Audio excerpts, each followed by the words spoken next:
స్కూల్లో ఉన్నప్పుడు 9:00 వచ్చే బెల్‌కును, వెళ్ళేటప్పుడు 3:30, 4కి వచ్చే బెల్‌కిను చాలా డిఫరెన్స్ ఉంటది. అదే ఒక నేను మూవీలో చెప్తారు కదా! 'భీష్మ' మూవీలో నితిన్ చెప్తాడనమాట.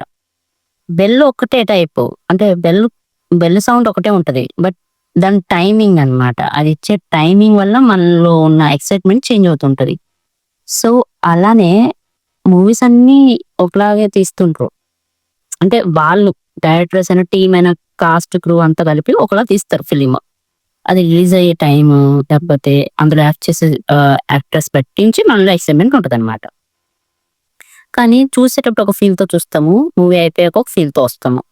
అలా కొన్ని సినిమాలు ఏమవుతాయంటే కొన్ని గుర్తుండిపోయేలాగా వస్తాం బయటికి. కొన్నేమో గుర్తుండకూడదు, ఇది పోయింది అనే బాధతో వస్తాము. కొన్ని మరీ పిచ్చిగా తీస్తారు, చెత్తగా తీస్తారని అనుకుంటారు జనాలు. నాకది అన్ని సినిమాలు ఒకలా అనిపించవు. బట్ కష్టం ఫీల్ అవుతా కాబట్టి నాకు కొంచెం పర్లేదులే అన్నట్టు అనిపిస్తుంది మిగతా వాటితో పోల్చుకుంటే. కానీ ఎన్ని సార్లు చూసినా సేమ్ ఫీల్‌తో చూసిన మూవీ ఏదైనా ఉంటే మీకు కామెంట్ చేయండి. దానికోసం మాట్లాడుకుందాం. ఓకేనా? ఇవాల్టి స్పెషల్ వీడియో దానికోసమే. ఇదంతా చెప్పింది మీకు అలా ఏదైనా ఒక మూవీ ఉంటది. ప్రతి ఒక్కరికి ఒక మూవీ ఉంటదనమాట. లైఫ్ టైమ్ వాచబుల్ మూవీ అనేసి. సో, నీకు ఆ మూవీ ఏంటి అన్నది కామెంట్ చేయండి. నా మూవీని కూడా నేను కామెంట్ చేస్తా. అంటే నాకేది ఇష్టం అనేది కూడా నా ఫేవరెట్ మూవీ ఏంటని కూడా నేను కామెంట్ చేస్తా. ఎప్పుడొచ్చినా చూడాలి. ఎప్పుడొచ్చినా నైట్ 12 వచ్చినా చూస్తాం అనే మూవీ ఏదైనా ఉంటే కామెంట్ చేయండి. ఓకే? ఉంటా మరి. See you. Please subscribe.